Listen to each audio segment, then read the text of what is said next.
Hello po, greetings mga kababayan. Harinawa sa mga oras na ito, saan man kayo naroroon, no? Kayo ay nasa mabuting kalagayan. Ito po muli sa Atty. Rogelio Wong ng Batas Pinoy.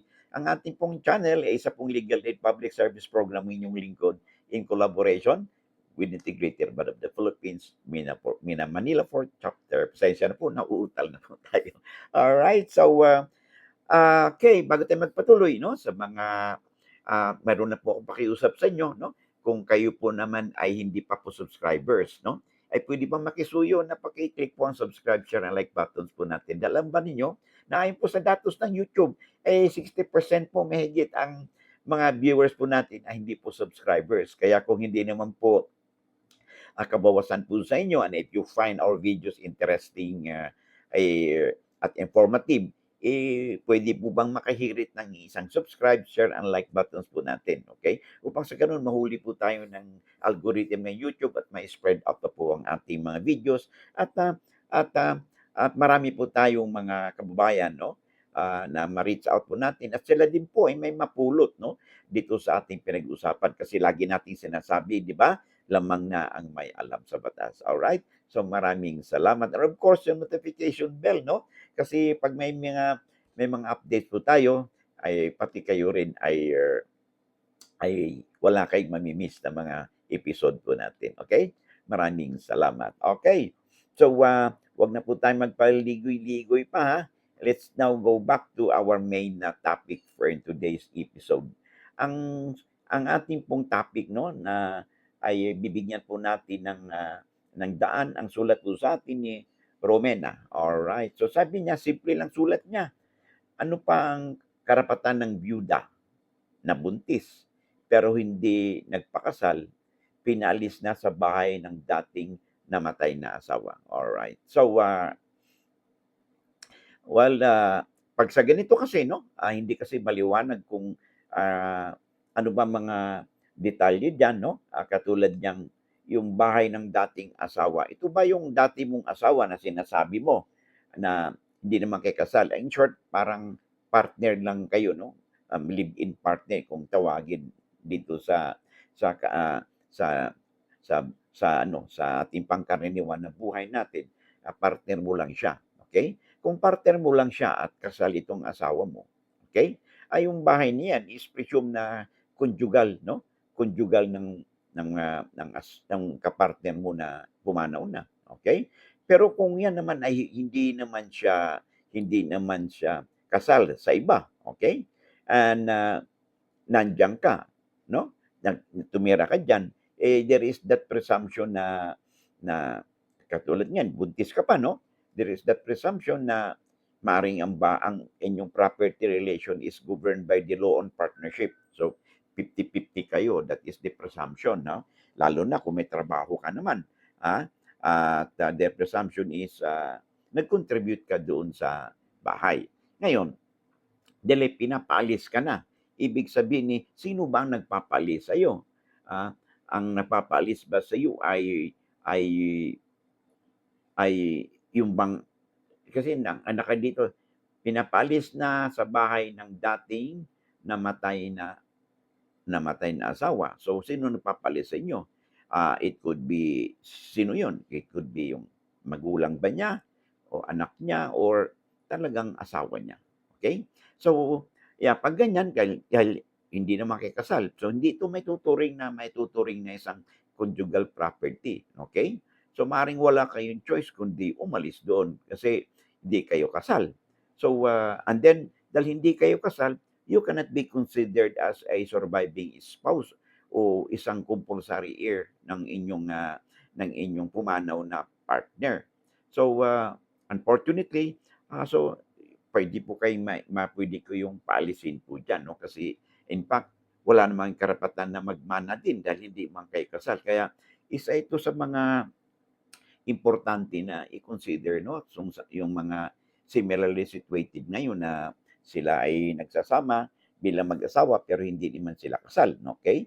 So pag sa ganitong situation, tandaan po natin ang inyong kung may naipundar kayong property, yan ay considered as duly governed under the law on partnership. So 50-50 po kayo, okay? Ngayon, pag excuse me, 'pag ang inyong partner naman ay may asawa siya, kasal siya 'no, at, there is the presumption na yung property na 'yan 'no, ay bahagi 'yan ng conjugal property and kung kasama kayo nagpundar diyan, ay 50-50 kayo. Yung share ng 50% ng share ng asawa ninyo ay mapupunta po 'yan sa kanyang, first family 'no, kung meron siyang first family, okay.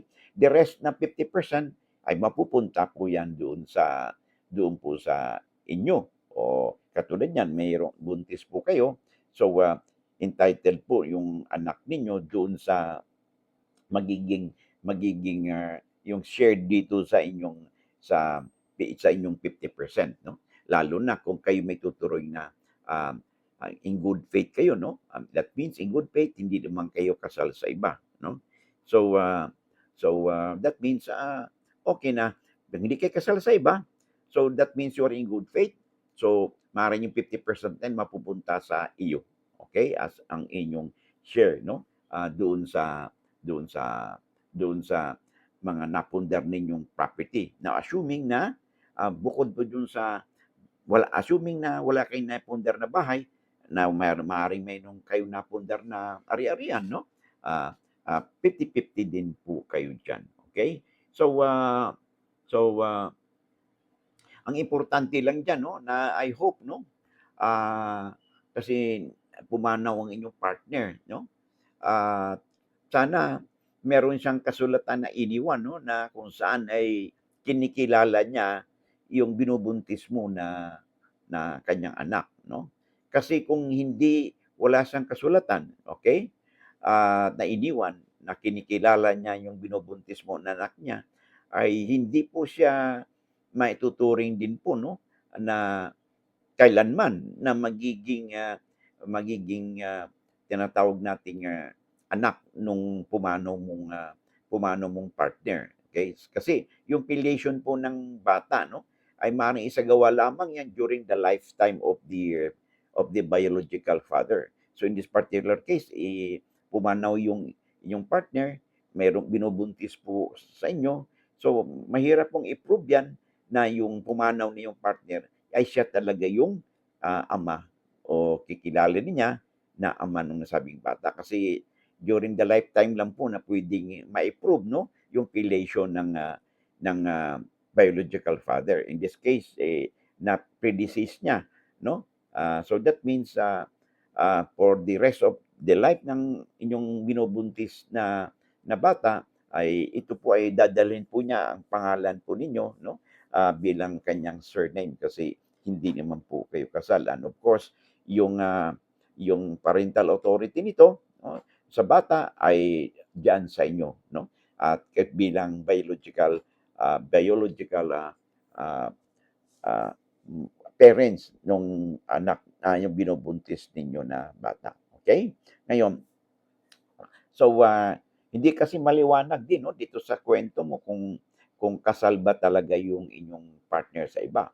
Kasi kung kasal siya, there is that presumption sabi natin 'no, earlier na yung bahay na 'yan ay conjugal bahagi ng conjugal property po 'yan ng pumanaw mong partner, yung kanilang, pamilya. So, wala po kayong karapatan unfortunately 'no, diyan sa nasabing, bahay at kaya puwede po kayong paalisin 'no, ng, ng, ng, sino mang may-ari ng bahay na dati pinatira ka presumably ito'y bahay nung na partner mo pinapaalis ka na ngayon. So, hindi man maliwanag kung sino nagpapaalis sa inyo.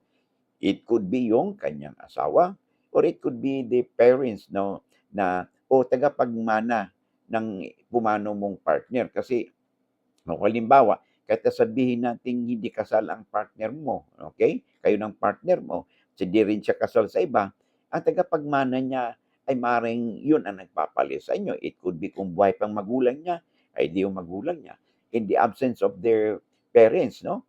Ay ang kanyang mga ibang tagapagmana, kung wala siyang anak doon sa una, ay yung maari yung kanyang mga kapatid, yung tinatawag nating collateral relatives, ay siya magpapaalis po sa inyo. In short, wala po talaga kayong karapatan doon sa nasabing bahay. Okay? Kasi hindi po kayo matuturing na surviving spouse o compulsory heir kasi hindi naman po kayo kasal nung iyong partner na pumanaw na. So I hope nasagot po natin ang katanungan po sa atin ng ating tagapagsubaybay na si Romena. Alright? So bago tayo magpatuloy, pwede po pang makahiram po ng inyong oras, no? Kung hindi pa po kayo familiar dito sa ating libro, no? Pinopromote po natin itong mga libro po ninyong lingkod. I'm highly recommending po itong libro po na Legal Handbook po, no? A daily companion for all. Tsaka ito pong Handbook on our Bill of Rights, no? Kahit hindi po kayo lawyer, no? As long as marunong na po kayo magbasa, you will benefit from this book kasi particularly ito pong legal handbook po natin, no? A daily companion for all. Ito po ay it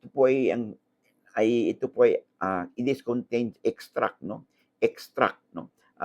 Or abstract na mga batas na napag-usapan na natin dito sa ating channel na may kinalaman po ito sa pang-araw-araw pa nating buhay. From the time na tayo'y na-conceive, katulad nung na-share sa kwento sa atin ni Romena, okay? From the time na kinunsib ang isang bata, ano, nagkaanak, nagkaroon ng pamilya, mayroong issue sa marriage niya, sa hiwalayan, sa kasalan, okay? Sa support, okay?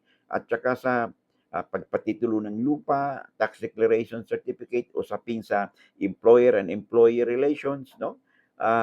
Easement, right of way, agrarian reform, mana, no? Ang mga extract po nito ay nandito po sa legal handbook na ito, and this could be very useful reference material so mayroon po kayo nito sa inyong bahay o sa inyong workplaces. Okay?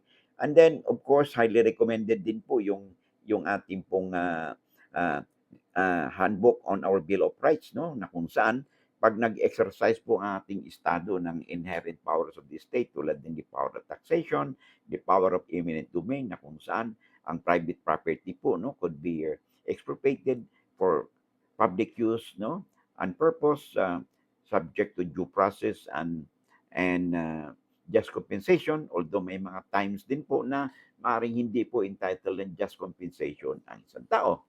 And then, pag nag-exercise po ang ating estado na police power, ito na yung sinasabi nating enforcement of the laws, no, na kung saan we could be arrested without warrant, with warrant or without warrant, search and seizure po ng properties, may kailangan ba talaga may search warrant, kailan bang wala.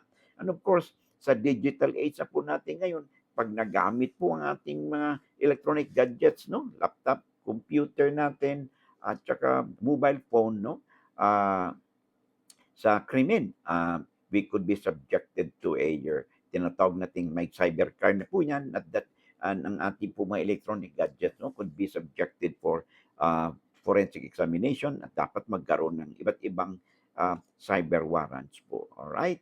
So, maganda po pag meron kayong copy po nito sa inyong workplaces. Okay? So, maraming salamat. Okay. Of course, the rest of the book po natin, no? Ito pong labor laws, no, which is highly recommended sa ating mga HR practitioners, ang ating pong mga corporate law, no, yung SIPRA, no? Mga panyeros panyeras po tayo, no, sa inyong legal practice sa labor relations, sa corporate law, and of course ating SIPRA, no, Bible po ng mga abogado yan. It will be very helpful kung meron po kayo nito as your handy reference po sa ating practice. Okay?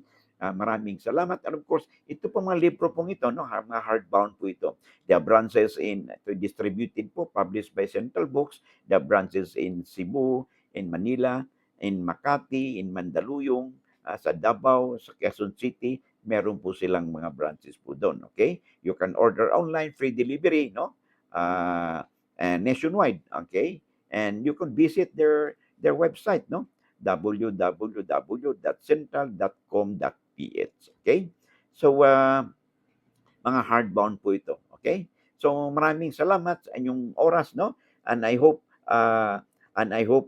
at makakuha po kayo ng librong ito at very handy po ito, no, as your reference materials. Kapapasok pa lang po, thank you very much sa inyong suporta, no? Kung hindi po kayo napag-subscribe, no, paki-click lang po ang subscribe, share, and like buttons po natin, no? Pang sa ganun, matulungan po ninyo ang inyong lingkod, na abang lingkod po ninyo na mapalawig pa natin ang ating mga advokasya na makapagbigay po ng legal na impormasyon o kaalaman sa ating mga kababayan. It could be your friends, relatives, your kapitbahay, no, o kakilala ninyo upang sila din ay may mapulot sa pinag-usapan natin at natutunan. At sabihin natin lagi, lamang na ang may alam sa batas. Hanggang dito muna tayo. And I hope to see you again in the next video po natin.